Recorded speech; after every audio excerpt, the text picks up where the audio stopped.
Bonjour et bienvenue sur Culture Passion, l'émission du pôle culturel de la radio web de l'UTL 65. Culture Passion ou embarquement immédiat vers la galaxie Culture 65.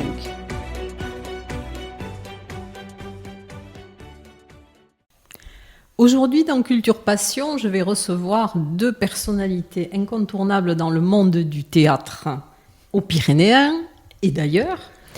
Alors je suis ravie bien sûr de retrouver Mercedes Tormo qui fait partie de l'équipe de la radio, qui fait partie aussi de l'UTL. Et je reçois donc quelqu'un que je ne connaissais pas, mais que je découvre, que je ne connaissais pas personnellement. Et que je découvre, c'est Françoise Delisle-Manière, donc qui est comédienne, mais qui a bien d'autres cordes à son arc. Nous allons en reparler un peu plus tard. Alors bonjour Mercedes et bonjour Françoise. Bonjour Eliane. Alors, je suis contente de vous recevoir pour la pièce, bien sûr, Héritage, qui est une pièce de Gloria Carreno, qui est mise en scène par Mercedes Tormo. Et un des rôles, le rôle principal, est assuré par Françoise Delisle-Manière, qui sera accompagnée d'autres acteurs. On parlera de la pièce Héritage tout à l'heure. Elle a déjà été jouée, je crois, en 2014, cette pièce. Oh, elle a été jouée, je dirais, une douzaine de fois dans le département. Voilà, donc on en reparlera tout à l'heure. Je voudrais avant faire un peu plus connaissance avec Françoise Delisle-Manière, qui a débuté apparemment dans les arts de la scène en 1967. Tout à fait. Alors comment êtes-vous arrivée au théâtre ? Oh, mais moi, c'est quelque chose qui m'a pris à l'adolescence. Hein. C'est très ancien, c'est ce que je voulais faire toujours, et puis bon, la vie... Mais je m'étais inscrite en cachette de mes parents à un cours de théâtre quand j'avais 15 ans. Et j'y passais mon argent de poche. Donc, vous voyez que ça me tenait bien, quoi. Et en 67, j'ai fait la rencontre du théâtre de Midi. On a monté Brecht et Tchekhov. Et puis en 68, on a joué dans les usines pendant les grèves. Brecht et Tchekhov, ce qui était une expérience absolument magnifique.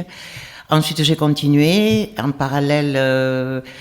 j'étais dans l'éducation nationale, professeur d'anglais, donc j'ai continué mon métier, mais je n'ai jamais arrêté de faire du théâtre, toujours. Et dès que j'ai pu, je n'ai plus fait que du théâtre, c'est-à-dire à la retraite de l'éducation nationale. J'avais déjà travaillé avec des professionnels avant, mais là, j'ai pu y consacrer tout mon temps, et donc depuis 2003... je travaille avec diverses compagnies locales, avec des metteurs en scène divers, des comédiens divers. Et Mercedes m'a fait le cadeau de me mettre en scène plusieurs fois depuis 2006. Et en 2009, à l'occasion d'une résidence à Avignon avec Inconnu à cette adresse de Cressman-Taylor, avec la compagnie Les Jolies Choses, je suis devenue professionnelle du théâtre, répertoriée administrativement comme telle. 2 séjours à Avignon, 2009-2010, une résidence dans un théâtre parisien en 2012, à la Folie Théâtre, pendant 2 mois et demi, et puis des créations, des rôles, voilà. Alors vous avez été comédienne, mais vous êtes aussi essayée à la direction d'artistes. Il m'est arrivé d'être ou assistante de mise en scène ou de signer quelques mises en scène, mais ma place, ma vraie place, là où je me sens à ma place, c'est comédienne, vraiment, tout à fait, voilà. Et vous avez eu des rôles, vous avez interprété bien sûr des grands auteurs classiques, mais aussi des auteurs poétiques, comme par exemple André Chédid ou Georges Sand. Absolument. Jean-Pierre Siméon, Dominique Sampiero, Charles Julier, j'en oublie, Shakespeare, beaucoup de poètes, des auteurs étrangers, britanniques comme Alan Bennett, que je joue encore à l'heure actuelle dans Talking Heads, Les Moulins à Paroles, australiens avec Daniel Keane, dans la dernière création de la compagnie Les Jolies Choses, La Pluie, c'est de Daniel Keane. Une auteure allemande également, Christine Bruckner, pour Pourquoi n'as-tu rien dit Desdémone. Et puis des poètes, toujours des poètes. Jean-Pierre Siméon avec Mercedes sur le magnifique Stabat Mater Furiosa. Et puis des classiques comme Jean Genet, Les Bonnes, que nous allons reprendre à Lourdes début octobre, mis en scène par Mercedes également. Oui, c'est une collaboration qui est quand même très active. Et alors, c'est votre compagnie, Les Petites Choses, c'est vous qui l'avez fait, Les Jolies Choses, pardon. C'est ma compagnie, c'est mon appartenance. Oui. J'appartiens aux Jolies Choses depuis 2006. Non, même 2005. Et j'y suis toujours. Donc, c'est ma compagnie de base, disons. Hein. C'est une compagnie qui évolue dans le domaine du spectacle vivant de manière extrêmement diverse et qui est basée à Lucien-Sauveur, à la Maison de la Vallée. Voilà. Mais j'en sors beaucoup aussi de ma compagnie pour travailler avec d'autres compagnies. Les Pieds dans le Plat, le Théâtre Phébus, la Compagnie des 36 Ports et d'autres que j'oublie. Oui, vous avez joué aussi avec des compagnies en Occitanie, mais aussi dans Bordeaux-Aquitaine. Oui, avec les 36 Ports, justement, oui. Qui viennent de Pau. Oui. Oui. Et alors, avec votre voix, qui est une voix particulière, est-ce que vous pouvez jouer tous les rôles? Mais absolument. Oui. Il n'y a pas des rôles de prédilection? Non, mais c'est un atout, la voix que j'ai fabriquée patiemment avec de longues années de cigarettes. Et je ne fume plus, mais heureusement, le résultat reste. Et c'est vrai que c'est un atout. Je suis conteuse également depuis 1987, où je me suis formée en art du conte. Et c'est vrai que ce soit en théâtre ou en conte, ou sur des enregistrements d'ailleurs, la voix, c'est un bon atout, quoi. Oui, c'est important. C'est important. C'est ce qui fait passer. Et puis bon, c'est quand même pour dire des textes. Mais c'est vrai que tous les rôles, peut-être, ne sont pas. Je peux l'adoucir également. Oui. Mais c'est bien. Enfin, c'est bien. En tout cas, mais quels sont vos rôles de prédilection? Ça, c'est très difficile à répondre. C'est très difficile parce que il y a un humain qui se cache dans tout personnage et que cette humanité-là, nous comédiens, il faut qu'on la cherche avec l'aide plus qu'active du metteur en scène, avec son amour et sa curiosité de comment on va habiter ce personnage-là, lui donner de nous, qui nous donne de lui. C'est à chaque fois une aventure et donc je peux pas répondre vraiment à ça. Et Médée, évidemment, est toujours mis en scène par Mercedes Tormo. Cette Médée-là était absolument somptueuse. Et si je devais classer par ordre de préférence les rôles que j'ai joués, Médée serait en premier. C'est un rôle de tragédienne, et c'est vrai que j'aime la tragédie, mais je peux aussi donner dans la comédie. Et on n'aura pas l'occasion de revoir Médée sur les Hautes-Pyrénées?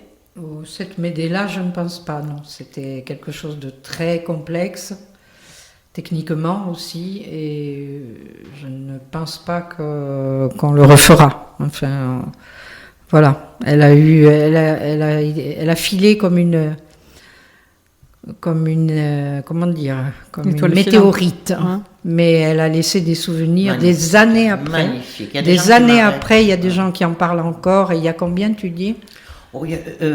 Alors Médée, c'était en quelle année? Je ne sais plus. Je ne me rappelle plus. Alors, Les Bonnes, c'était en 2011. Médée, c'était avant.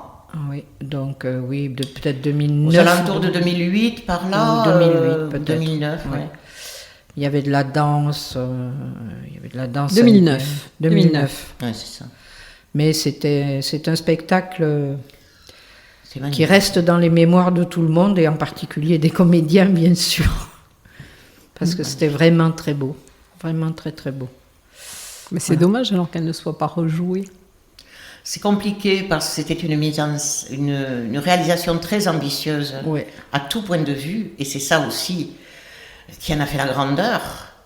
Mais il faut conjuguer un comédien qui n'est pas du tout de la région, qui jouait Jason, il faut combiner avec une danseuse indienne qui n'est pas toujours là quand elle est en Inde, conjuguer avec un créateur lumière qui n'est plus créateur lumière parce qu'il est devenu directeur technique des scènes de Tarbes. Donc c'est compliqué. Oui. Voilà. Mais rien n'est impossible. Oh, certes. Mis à part le fait que les années passent, que Jason vieillit, que Médée, la jeune, puisque nous avions 2 Médées, alors la jeune Médée n'est plus aussi jeune non plus qu'elle l'était, enfin, voilà, les années ont passé. Et que la vieille Médée est encore plus vieille. Non, il elle faut a le rajeuni, dire. elle a rajeuni. Oui, c'est ça. Ben, je Non, pense que le Médée théâtre- l'ancienne d'ailleurs, pas la vieille. Non, c'était l'ancienne Médée Médée et la l'ancienne, nouvelle et la jeune Médée.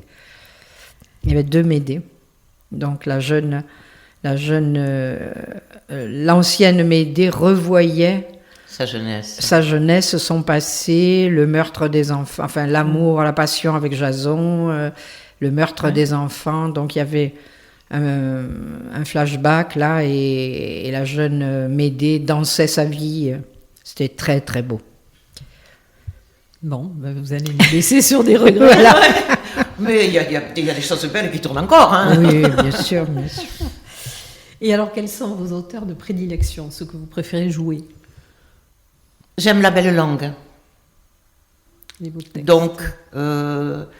Donc j'ai un amour immodéré pour la belle langue de théâtre. Quand je dis belle, c'est pas forcément un alexandrin. Hein. La belle langue. Et pour les poètes aussi, et pour ceux qui sont les deux, c'est encore mieux. Voilà, j'aime la belle langue, voilà. Mais j'aime aussi les auteurs qui économisent les mots et qui laissent, c'est un peu le rôle de la poésie aussi, et qui laissent la place à l'espace, au corps dans l'espace, à tout ça, quoi, au regard, au rapport. Voilà. Oui, il y a l'interprétation peut-être aussi du spectateur, parce qu'il y a Tout à l'acteur, fait. mais après... Il faut lui laisser la place aussi. Oui. Hmm. Il faut qu'il puisse, oui, se faire une idée, enfin, de peut-être des personnages et bon, lire un peu entre les lignes ou entre les mots. Tout à fait, c'est la grande vertu de la poésie et c'est aussi la grande vertu du théâtre quand il est ce qu'il doit être.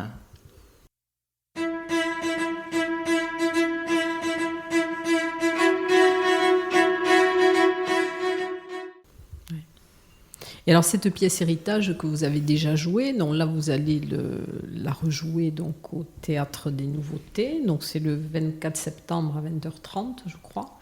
Donc il va y avoir 4 acteurs, dont Françoise Delisle-Manière, Anna Mazzotti, Roland Abadie et Bernard Montfort. Oui. Et est-ce que la distribution est la même qu'en 2014 ? Est-ce que le texte a été remanié ? Est-ce que... Non ? Non, Ça sera- rien n'a été changé. Les acteurs sont les mêmes et le texte sera le même. Et la prestation sera encore plus belle, ça c'est sûr, parce que la vertu du travail, il n'y a que ça. Répéter, répéter, répéter. Donc, comme on va encore répéter, j'espère, mais je sais déjà que ce sera encore plus intéressant. Reprendre les choses, c'est toujours intéressant au théâtre, les répéter, les refaire, les repenser et les rejouer. Normalement, ça ne fait que améliorer et les comédiens et la prestation. Voilà, je crois que les comédiens s'enrichissent en répétant aussi. Et alors au niveau du sujet de la pièce, quel est le thème ? Alors, on ne va pas tout dévoiler. Oui, bien sûr. C'est une pièce sur le secret. Donc, Gloria, notre amie Gloria Carreno, l'auteur de la pièce, nous en voudrait si nous dévoilions un petit peu trop, si nous levions un peu trop le voile. Il s'agit de rapports humains, dans ce qu'on voit, de rapports humains, mais au fond, en chacun des personnages, il y a un secret, il y a du secret, certains plus légers que d'autres. et les choses se dévoilent petit à petit autour du personnage pivot central qui est Betty, que j'interprète, qui est une Suédoise réfugiée en Provence, installée en Provence depuis 30 ou 40 ans, et qui vit assez à l'écart, ne fréquentant que peu de gens, le maraîcher qui vient lui livrer les légumes et qui est devenu un ami, et Joseph, le facteur, qui vient lui porter son courrier, qui est lui aussi devenu un ami. Mais en dehors d'eux, pas grand monde. Ses poules, le soleil, c'est tout. Et elle vit là. Et puis, au-delà d'une apparence qui au départ peut faire penser à une chronique provençale assez légère, petit à petit, des choses, il y a des non-dits qui vont pointer leur nez et on verra ce que ça donne à la fin. Et alors au niveau de la mise en scène, Mercedes? Alors oui, la mise en scène et la scénographie précisément. La scénographie, elle a été pensée, je l'ai pensée avec mon ami Éric Sanjou, qui n'est pas sur Tarbes, mais qui est un excellent scénographe. Et donc, comme je ne savais pas, je ne dessine pas et je ne sais pas représenter sur le papier les choses que j'ai dans la tête, j'ai beaucoup parlé avec mon ami. Donc, c'est lui qui a réalisé la scénographie que j'avais en tête et qu'il a modifiée, que nous avons modifié ensemble la scénographie de départ que j'avais. Donc, je rends hommage à Éric Sanjou aussi, qui a fait un très, très beau travail sur la scénographie. L'idée, c'était en gros la maison de Betty, puisqu'elle vit dans sa maison, l'intérieur de Betty, l'intérieur de la maison. Comment représenter ça? Sachant que, puisque nous le savions bien sûr, il y avait un secret. Elle vit toute seule, bon, elle a un secret. Donc il fallait que cette maison soit évolutive en quelque sorte dans la scénographie, dans le décor, et qu'elle puisse s'ouvrir, parce que évidemment les secrets sont faits aussi au théâtre pour être révélés, pour être compris à un moment donné. Donc il fallait que les choses puissent s'ouvrir. Nous avons imaginé des paravents sur des roulettes, des paravents avec des fils tendus, les fils de rideaux, quoi, des rideaux à fils. Un univers donc qui pouvait être complètement clos et divisé en pièces différentes de la maison. Une entrée, une sortie, enfin bon voilà, l'intérieur d'une maison. Mais en même temps, au fur et à mesure de la pièce, les choses pouvaient s'ouvrir et l'espace de la maison devait devenir l'espace mental. Voilà. Donc il s'agissait que ça puisse s'ouvrir. Voilà l'idée de la scénographie.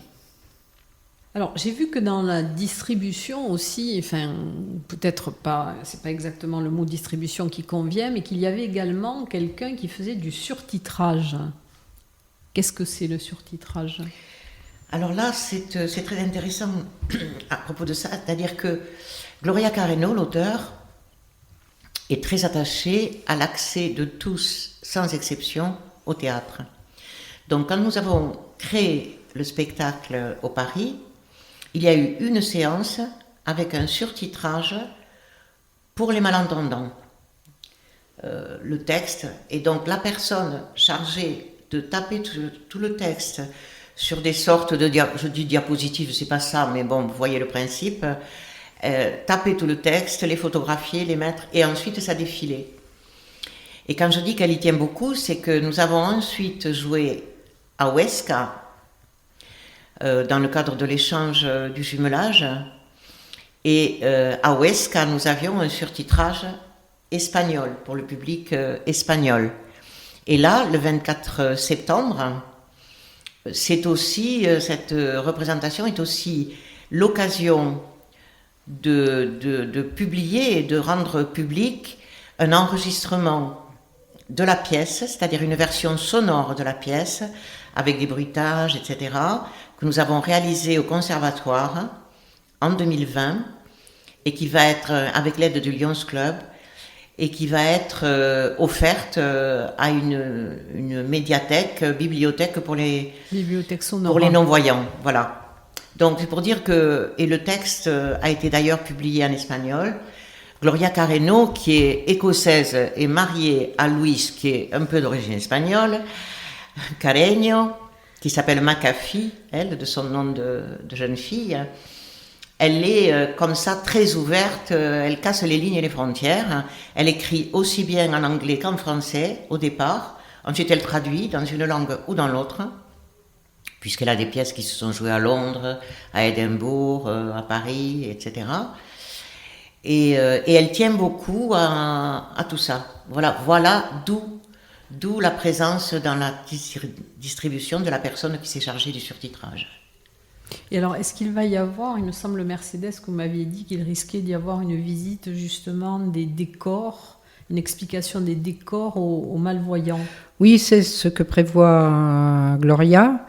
On prendra le groupe qui sera là et il montera sur la scène et j'expliquerai la scénographie, justement, j'expliquerai comment le décor bougera, voilà, pour leur permettre justement une compréhension totale, si possible, de ce qu'il a.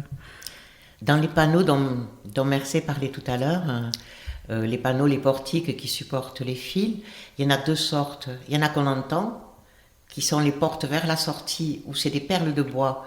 Donc celles-là, les non-voyants vont les entendre. Ça veut dire qu'il rentre quelqu'un ou qu'il sort quelqu'un. Mais les panneaux de l'intérieur de la maison et de la tête, ce sont des fils qui ne font strictement aucun bruit quand on les déplace et qui ne sont pas du tout dans la même matière. Donc ce serait bien que les gens qui monteront sur scène puissent les toucher. Voilà, ils vont les toucher aussi, c'est ça. Ils vont toucher le rideau de perles et toucher les rideaux de fil et comprendre le fonctionnement, entrée-sortie. C'est intéressant et c'est pour ça donc c'est parce que c'est un partenariat entre la ville de Tarbes et le Lions Club. C'est un partenariat entre la compagnie, je pense, Mosaïque de Gloria Carreno et le Lions Club. Et ensuite, Gloria Carreno est venue proposer ce partenariat à Monsieur le maire de Tarbes, qui a accepté de mettre à disposition le Théâtre des Nouveautés pour cette soirée. Il y a aussi la compagnie Les Pieds dans le Plat. Oui, c'est une coproduction. Je parlais de Mosaïque parce que c'est le biais lourd avec Gloria le Lions Club. Mais c'est une coproduction avec Les Pieds dans le Plat qui, comme vous le savez, est une troupe qui est une des plus anciennes du département local et qui réside sur Séméac, au centre Albert Camus. Et dont Anna Mazzotti est fondatrice. On est tous les quatre comédiens issus de compagnies différentes. Là. Mais c'est bien, c'est justement une manière de travailler ensemble, de collaborer. Il faut un peu casser les codes. Bien sûr. Mercedes est le théâtre du matin, la coproduction elle est sur deux compagnies, Bernard Montfort c'est Il est une fois, Roland Abadie, c'est aussi Les Pieds dans le... plus. C'est 5 même, ça fait 5 compagnies, non 1, 2, 3. Roland et Anna sont dans la même. Ah oui. Et moi avec la compagnie Les Jolies Choses. Donc, 4 compagnies. Et puis il y a Dominique Prunier qui fait une lumière magnifique. Dominique, qui a fait la création lumière. Alors ça... Oui, elle fait la création lumière de beaucoup de spectacles. Elle travaille aussi beaucoup avec la compagnie Il est une fois. Oui, elle fait beaucoup de spectacles. Et beaucoup aussi avec nous. On va jouer ensemble Les Bonnes début octobre à Lourdes. Et elle est comédienne dans Les Bonnes. Oui. Avec Anna Mazzotti et moi. Donc, c'est la fine équipe. Ouais. C'est la Dream Team. Mais de toute manière, on aura l'occasion de voir Gloria Carreno. Elle avait dit qu'elle accepterait une interview, donc j'espère qu'on le fera avec Anna Mazzotti, puisque la pièce Donne-moi ta main va être rejouée au Centre Albert Camus de Séméac. Donc là, j'espère que je pourrai les interviewer toutes les deux. Et alors, une question par rapport aux affiches et à la mise en scène. Donc, l'affiche d'héritage, je vois qu'il y a un sac de voyage en cuir. Dans Donne-moi ta main, il y avait une petite valise. Est-ce que ce sont les idées De Mercedes Gloria. Restaurant? Non, pas du Non. tout. Les affiches toutes les deux ont été réalisées C'est Gloria, oui. par Gloria. C'est Gloria et le secret, ça. Et Gloria et la mémoire. Et la mémoire. Et la mémoire. Hein. Mm. Qu'est-ce qu'il y a dans les valises et On qu'est-ce qu'il y a dans les amène sacs. ses secrets. C'est ça. Ouais, on amène Oui, ses et secrets. puis si ça se trouve, il y a des lettres dedans parce que il y a aussi Je t'écrirai des lettres d'amour Oui. qu'elle a écrit, que j'ai mis en scène et c'est Anna Mazzotti qui jouait. Et là aussi, c'est des lettres qui sont trouvées dans un grenier. Hein. Donc, je veux dire, ça fonctionne beaucoup au niveau de qu'est-ce qu'on range au secret, Au qu'il secret, faut dans c'est un ça. grenier ou au fond d'une malle.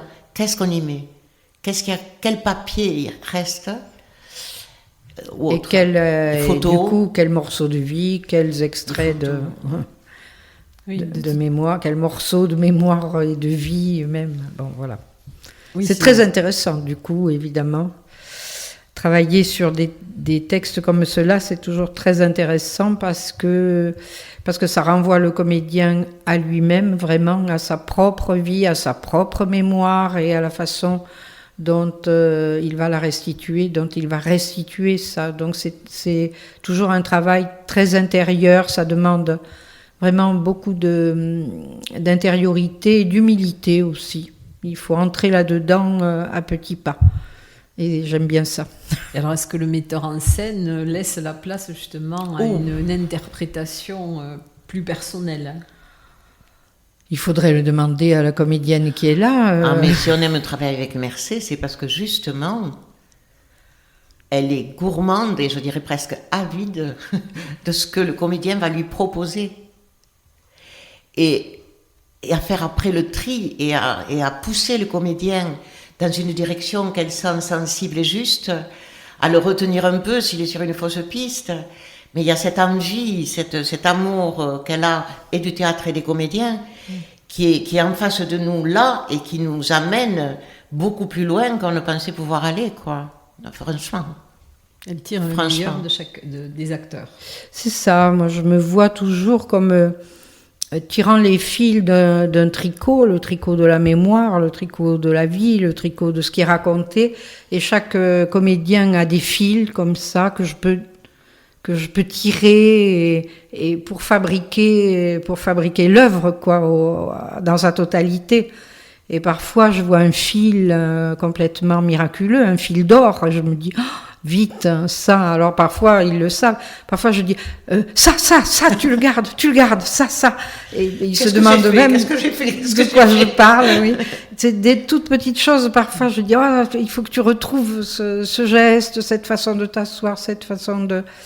Voilà. C'est tout petit et ça, c'est vraiment ma passion. C'est vraiment ça que j'appelle la direction d'acteur. C'est pas diriger, dire mets un pied là, mets la tête là-bas, pas du tout.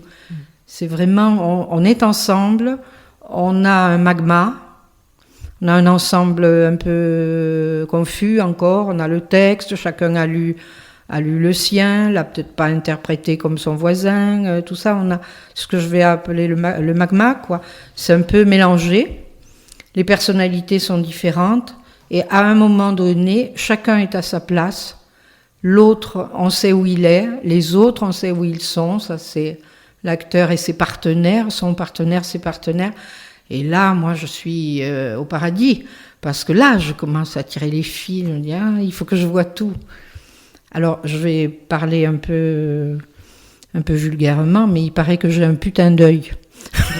C'est-à-dire, ça c'est un des comédiens qui a dit « Oh, merci, un putain d'œil ». C'est-à-dire, je vois quand même beaucoup de choses et parfois dont ils ne savent pas que je les ai vues. Et ça m'a fait très plaisir. Et puis, il ne faut pas la lui faire. Oui. Il ne faut pas la lui faire. C'est-à-dire que si on fait un peu trop ce qu'on sait faire et qu'on ne va pas plus loin, ça ne la trompera pas une seconde. Je dirais, même si ça rend. Mais c'est bien d'avoir un metteur en scène qui soit exigeant. Complètement. Oui, c'est vraiment une exigence, c'est l'exigence de l'amour aussi. Hein. Franchement, j'aime tellement, quand je dis que j'aime le théâtre, J'aime tout du théâtre, mais j'aime vraiment les comédiens. Et je les remercie tout le temps de ce qu'ils font. Et j'ai l'impression qu'ils le font pour moi. Ce n'est pas pour moi simplement, mais moi je le prends pour moi comme des cadeaux, quoi. Quand ils s'épuisent sur quelque chose, quand ils cherchent désespérément quelque chose, je me dis, mais quel cadeau ils me font, quoi, de ce qu'ils sont intimement, profondément, véritablement. Ça, c'est magnifique. Voilà, ce que j'aime, c'est ça. C'est les amener à un certain dépassement, mais c'est aussi peut-être Voilà. parce qu'il y a une confiance, justement. Tout à fait. Dans le Oui, metteur en il faut scène. ça. Sinon, ça ne Indispensable. pourrait pas Indispensable. fonctionner de cette manière. Et alors là, je ne sais pas si vous voyez autre chose à dire par rapport à Héritage. Il faut venir voir. Ah oui, Pièce. là, on en est au point où on ne peut plus rien révéler. Et alors tout Absolument. à l'heure, vous parliez de musique. Ça, c'est... Merci, tu peux en parler, toi? Oui, bon, il y a de la musique, mais là aussi, je ne vais pas trop révéler ce que c'est parce que c'est intéressant à découvrir. Ce sont Parce que ça renvoie aussi à la mémoire. Voilà, ça renvoie aussi à la mémoire. Et à ce qui constitue le secret aussi. Alors la musique, elle accompagne aussi les changements de décor. C'est-à-dire, elle est partie prenante, elle est partie intégrée vraiment de la pièce, puisque au moment des changements de décor, il y a certaines musiques qui révèlent aussi des choses très intéressantes. Voilà. Tout est très lié, hein, la musique, les décors, les changements de décor, l'évolution des personnages. Tout est à vue, hein. Voilà. Tout est à vue. Tout hein. est à vue. Il n'y a Voilà. pas de changement de décor. Le changement est à vue, les c'est- changements sont à vue et donc ils sont accompagnés de ces musiques. C'est les mouvements Voilà. des portiques. Il y a une lenteur évidemment qui est la lenteur de la remontée des choses, quoi. Oui, en tout cas, c'est bien et je trouve que moi je vais inciter les auditeurs à aller voir la pièce Héritage. On aura l'occasion donc de reparler d'autres pièces qui vont passer. Donc les bonnes, vous avez résolu votre problème de décor. Il est en train de se résoudre. Il va se résoudre parce que on était un peu désespérés hier en début d'après-midi et beaucoup moins désespérés hier dans la soirée puisque Lourdes, l'équipe qui nous accueille, a décidé qu'il leur fallait absolument je veux les bonnes, je veux les bonnes, je veux les bonnes. Donc quand Donc, on il me faut dit mettre je veux tout les en bonnes, place. Voilà. Il faudra qu'ils mettent les moyens pour voilà, que, il faut qu'ils mettent les pour moyens. que La le technique, matériel oui. technique nécessaire soit là. Et donc ils y sont prêts parce que ils le veulent. Mais nous avions une véritable impossibilité. Hein. Techniquement, nous ne pouvions pas jouer dans les conditions qui étaient celles encore d'hier après-midi, quoi. Donc voilà, c'était pas du tout un coup de force, hein, parce que je crois que tous les partenaires à qui j'ai eu affaire, tous les interlocuteurs à qui j'ai eu affaire sont de bonne volonté. Parfois, d'en haut, c'est difficile. La machine est difficile à faire bouger. Voilà. Le problème, c'est pour le théâtre, c'est des salles qui n'ont pas d'équipement technique, hein, qui ont des fauteuils, qui ont un plateau, et puis c'est tout. Et là, il faut à chaque fois, il faut prévoir, et on n'est pas assez prévoyant, on n'est pas assez dire, bon, mais pour ce spectacle-là, il va falloir vraiment un pont lumière, des amplis lumière dignes de ce nom, etc., des pieds d'une grande hauteur, etc. Il faudra tout ça qui n'existe pas dans le lieu. Et quand on ne fait pas attention, on signe un contrat parce qu'on est content parce qu'on va aller jouer à tel endroit, et il faut faire attention à tout ça, quoi. Parce qu'après, on se retrouve dans une situation où tout le monde est de bonne foi, mais où la chose est impossible, ou paraît impossible. Bon, en tout cas, donc il y aura. Et après, est-ce qu'il y a d'autres projets après les bonnes? Après, on entre dans les projets de création. Ça, c'est encore dans les limbes. Mais oui, J'ai des idées, oui. J'ai des idées, j'aimerais bien pouvoir les réaliser, mais il faut voir. Il faut que je vois moi de quoi je suis capable déjà. Voilà, je voudrais bien écrire quelque chose. Mais... Voilà. Oui, c'est bien l'écriture aussi. On va voir, ça va aussi dépendre un peu de la conjoncture, ce qui va nous arriver. Parce que les salles actuellement, pour pouvoir jouer, c'est bien beau de créer des choses, mais on les joue où ? Étant donné que cette année, c'est une année comblée Blanche, déjà, une année blanche, voilà. Et il a fallu mettre les gens qui n'avaient pas été programmés. Reports, ouais. Bon, il y a des reports, donc là, on est quand même dans l'embarras. Mais bon, voilà. Et cette année, il n'y a rien au Paris ? Non, il n'y a pas de... Moi non, prévu, non, pas de résidence pour non moi plus, et cette année, Françoise non plus. Non. Oui. Nous, Non, mais... avec les Olisseuses, on était en résidence la dernière année avant la crise sanitaire. En novembre 2019, on était en résidence. Et voilà. Et nous nous aussi, avec les petites femmes. Et vous aussi avec les petites avec femmes. les petites Donc femmes. on était... Ah, les petites voilà. femmes. Mais depuis le début de la crise sanitaire... mais là, le Paris, il a tous les reports des 2 ans, là, des 2 saisons. Oui. Et le théâtre, c'est un peu pareil. Aussi, hein, le théâtre des nouveautés aussi, c'est pareil. Et oui, Enfin, bon. donc on fait la queue au portillon. Oui, voilà. Après, c'est bien parce que là maintenant, on n'a pas eu pendant un certain temps de spectacle. Et là maintenant, c'est vrai qu'on est gâté parce qu'il y a beaucoup de spectacles entre les reports et les nouvelles saisons. Oui, mais il faudrait que les troupes soient gâtées aussi en ayant du public parce qu'il faut que le public revienne vraiment, qu'il reprenne confiance. Je crois que c'est très timide. Le retour, il est encore trop timide. C'est peut-être aussi le problème du pass sanitaire. Hein. Et je sais bien, mais... Il y a ça, il y a le fait qu'on sort de l'été, où les gens ils vont plutôt dehors, etc. Mais c'est vrai qu'il faut cette crise sanitaire et ces confinements auront modifié chacun de nous, d'une façon ou d'une autre. Hein. Ça, c'est sûr. Mais je crois que le public a perdu l'habitude, en 2 ans, d'aller au spectacle vivant. Donc, et au cinéma aussi, parce que au cinéma, c'est pareil.